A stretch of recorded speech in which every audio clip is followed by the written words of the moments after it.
हावड़ा सदर लोकसभा कंस्टिट्यूंसी के घुसड़ी फूड बागान में एक रिव्यू में नौजवान बेरोज़गार क्या कहते हैं दीदी और मोदी के हुकूमत के बारे में, आइए हम उन्हीं की ज़ुबानी सुनते हैं।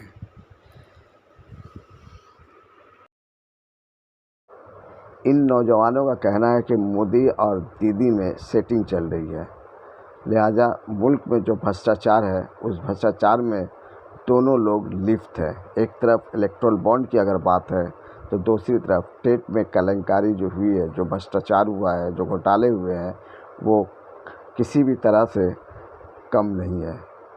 दोनों हुकूमतों ने मुल्क को बर्बाद करने के दहाने पर ला खड़ा कर दिया है। आइए आए थे आपको। प्रसून बनर्जी तो पार्लियामेंट में आज तक 2013 में जीत कर गए।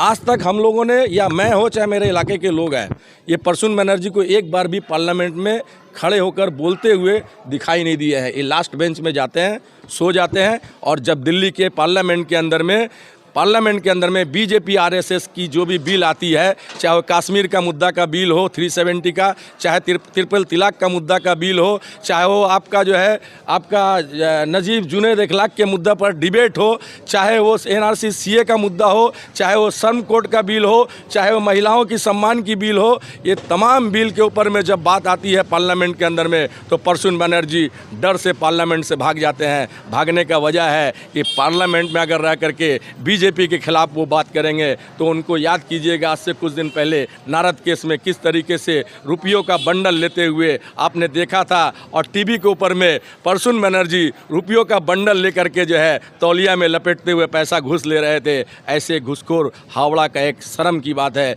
कि हम उन्हें वोट देंगे, और फिर जब हिंदू राष्ट्र की बात आएगी, देश के अंदर में विभाजन की बात आएगी, तो फिर ये बीजेपी के साथ खड़े हो जाएंगे। क्या गारंटी नहीं है? गारंटी है कि आने वाले दिन में जीतकर बीजेपी का हिमायत जैसे कर रहे हैं, बीजेपी में छलांग नहीं मारेंगे। इस पर भी हमारा एक क्वेश्चन है, प्रश्न है। बहुत बहुत शुक्रिया।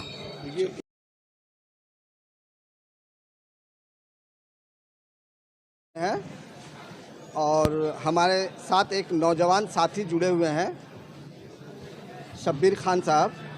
लोकल इशू पर हम लोग बात करेंगे, नौजवानों के बेरोज़गारी पर बात करेंगे, और जानना चाहेंगे कि वो अपने दिल में किस तरह की दर्द रखते हैं, क्योंकि वो भी एक नौजवान है। शब्बीर खान साहब, हमारा चैनल में आपका इस्तकबाल खैर मकदम है। शुक्रिया। आपको ये बताना है कि इस वक्त जो मुल्क के हालात हैं और बंगाल के, आप क्या महसूस कर रहे हैं कि आने वाले दिनों में 2024 में क्या नतीजे सामने आएंगे? अभी जो मुल्क की हालत है, देश के अंदर में आरएसएस नरेंद्र मोदी देश के अंदर में सभी जाति के लोगों के अंदर में एक विभाजन, एक नफ़रत की राजनीति को पैदा करके विभाजन करने की कोशिश कर रही है। और बंगाल में उनकी एक एजेंट ममता बनर्जी, जो इस तरह का कोशिश को इस्टेब्लिश करने में, आरएसएस का जो प्लानिंग है इसको इस्टेब्लिश करने के लिए बंगाल में ये काम को अधूरा काम को पूरा कर रही है। जैसे नरेंद्र मोदी को करना चाहिए था, स्वास्थ्य के ऊपर में ध्यान देना चाहिए, शिक्षा के ऊपर में, तरक्की के ऊपर में, किसानों के ऊपर में, महिलाओं के ऊपर में, मजदूरों के ऊपर में, नौजवानों की रोजगार के ऊपर में, इन सारी चीज़ों के ऊपर में नरेंद्र मोदी का ध्यान नहीं है।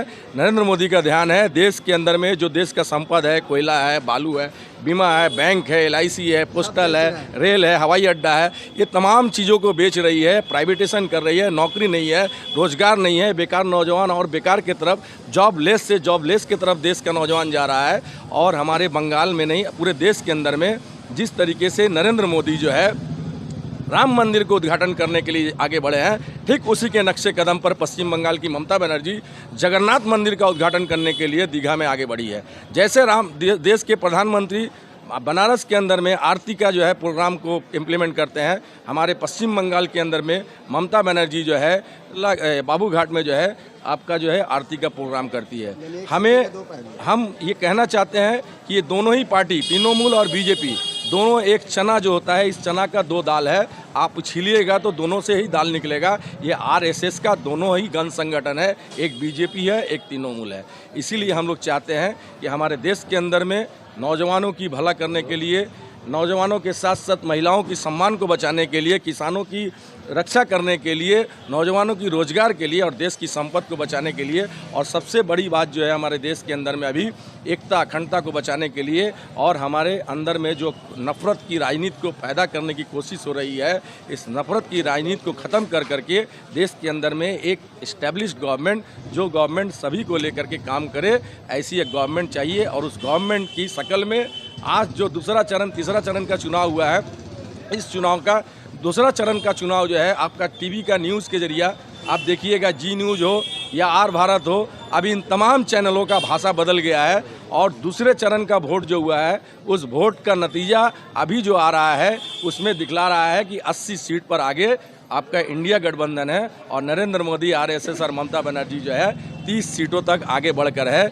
हम बोलना ये चाहते हैं कि आने वाले दिनों में हमारे वोट बागान से नहीं बल्कि हावड़ा सदर कंस्टिट्यूंसी से कॉमरेड सब्यसाची चटर्जी इंडिया गठबंधन के उम्मीदवार, जिनका जो गठबंधन हुआ है, इसमें हमारी पार्टी कम्युनिस्ट पार्टी है, लेफ्ट है, साथ में साथ जो है हमारे लालू यादव की पार्टी है, तेजस्वी यादव की पार्टी है, कांग्रेस तो ऑब्वियसली है, साथ ही साथ जो है अखिलेश यादव, मुलायम सिंह की पार्टी है, केजरीवाल की पार्टी है। मैं इस बात को इसलिए कहूँगा कि आज देश के अंदर में ये सारी चीज़ों को बचाने के लिए आज जो है हम लोग सभी लोग एक प्लेटफॉर्म तैयार किए हैं, जिस प्लेटफॉर्म का नाम है इंडिया अलायंस, इंडिया गठबंधन, इंडिया ब्लॉक को जो है मजबूत करना है। और हमारे बंगाल से लेकर के दिल्ली के पैमाने पर जो आज आरएसएस और बीजेपी का एजेंट का काम कर रहा है, और बीजेपी जो संगठन चला रहा है आरएसएस के इशारे पर, इसको ख़त्म करना होगा। और हमारी ममता बनर्जी पश्चिम बंगाल के अंदर में मुस्लिम ने की बात करती है कि हम मुस्लिम पंथी है, लेकिन मैं पूछना चाहता हूं कि जब एनआरसी सीए के ऊपर में वोटिंग हो रहा था, तो ये प्रसून बनर्जी जो है पार्लियामेंट से भाग जाते हैं। सिर्फ प्रसून बनर्जी नहीं, इनके मैक्सिमम एमपी जो है पार्लियामेंट से भाग जाते हैं, राज्यसभा से भाग जाते हैं। ऐसे लोग कहते हैं आकर के हमारे इलाके में कि हम मुसलमान का भला करेंगे। आपको याद करना होगा, जब एनआरसी का कैंप चल रहा था हमारे वोट बागान मोड़ पर और दिल्ली के शाहीन बाग में, साथ ही साथ जो है हमारे पार्क सर्कस में भी कैंप लगा था। उस कैंप में जो है आप देखे होंगे, दिल्ली में नरेंद्र मोदी की अत्याचार जिस तरह से कैंप को उठाकर फेंक दिया, ठीक इसी तरीके से पश्चिम बंगाल में ममता बनर्जी की सरकार और पुलिस, उनका प्रशासन जो है पार्क सर्कस से जो है उनकी कैंप को उठाकर फेंक दिया। मैं कहना चाहता हूं कि बंगाल को अगर कोई बचा सकता है, देश को कोई बचा सकता है, तो राहुल गांधी, सोनिया गांधी, सीताराम येचुरी, मोहम्मद सलीम है, लालू यादव है, तेजस्वी यादव है, और केजरीवाल है, और अखिलेश यादव है। ये तमाम लोग जो है गठबंधन तैयार हुआ है, इंडिया ब्लॉक तैयार हुआ है। इस ब्लॉक को जो है हम आशा करते हैं कि हमारे सब्यसाची चटर्जी हावड़ा सदर से अभी 1 नंबर कैंडिडेट में है, सबसे आगे है। और जो है बीजेपी का कैंडिडेट को टीएमसी पैसा दे करके, टीएमसी जो है किसी तरह को उसको मैनेज कर करके, आप देख रहे होंगे कि हावड़ा में बीजेपी का प्रचार नहीं है। इसका मतलब यह है कि बीजेपी और टीएमसी दोनों का कैंडिडेट एक ही है। ये प्रसून बनर्जी जो आज कैंडिडेट है, ये कैंडिडेट आप जब पार्लियामेंट में वोट चल रहा था सीए पर, तो ये बीजेपी का हिमायत किए थे। और जो बीजेपी का आज कैंडिडेट है, कुछ दिन पहले तृणमूल का हावड़ा का मेयर था। तो हम लोग को इस बात को मान लेना होगा कि जो तृणमूल है वही बीजेपी है। ये हम नहीं कहता हूँ, ये मैं नहीं कहता हूँ, ये मुकुल राय तृणमूल का एमपी एमएलए जो मिनिस्टर रहा है, ये कह रहा है कि दोनों फूल एक है। और इस फूल को अगर ख़त्म करना है, आरएसएस बीजेपी को ख़त्म करना है, तो बंगाल में जब तक घास के ऊपर जोड़ा फूल रहेगा, तब तक दिल्ली से और नागपुर से जो है यहाँ पर गाय चरने के लिए, घास खाने के लिए आएगा। इसीलिए घास के ऊपर जो जोड़ा फूल है, इसको काट कर पहले हटाना होगा। इस इतिहास है बंगाल में 34 साल तक जो है बंगाल में बीजेपी आरएसएस कदम नहीं रखा था। और ममता बनर्जी की सरकार 2011 में बनने के बाद ही यहाँ 78 एमएलए और जो है आपका 18 एमपी जीतता है। यहाँ पर आरएसएस की शाखा बढ़ती है। तो मैं इस बात का गारंटी के साथ कहता हूँ, हमारे सब्यसाची जीत रहे हैं 1 लाख से ज़्यादा वोट से।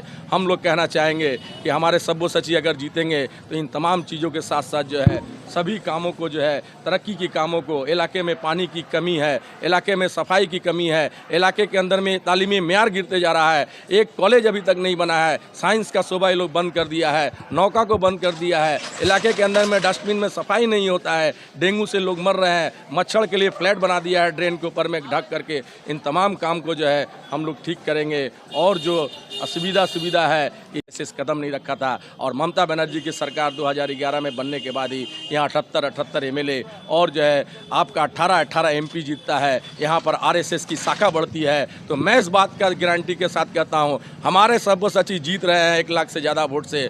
हम लोग कहना चाहेंगे कि हमारे सब्यसाची अगर जीतेंगे तो इन तमाम चीज़ों के साथ साथ जो है सभी कामों को जो है तरक्की की कामों को, इलाके में पानी की कमी है, इलाके में सफाई की कमी है, इलाके के अंदर में तालीमी म्यार गिरते जा रहा है, एक कॉलेज अभी तक नहीं बना है, साइंस का शोबा ये लोग बंद कर दिया है, नौका को बंद कर दिया है, इलाके के अंदर में डस्टबिन में सफाई नहीं होता है, डेंगू से लोग मर रहे हैं, मच्छर के लिए फ्लैट बना दिया है ड्रेन के ऊपर में ढक करके। इन तमाम काम को जो है हम लोग ठीक करेंगे और जो सुविधा है ये जीतने के बाद फिर जनता को लेकर के हमारे उम्मीदवार जो है बैठकर इस समस्या का समाधान करेंगे।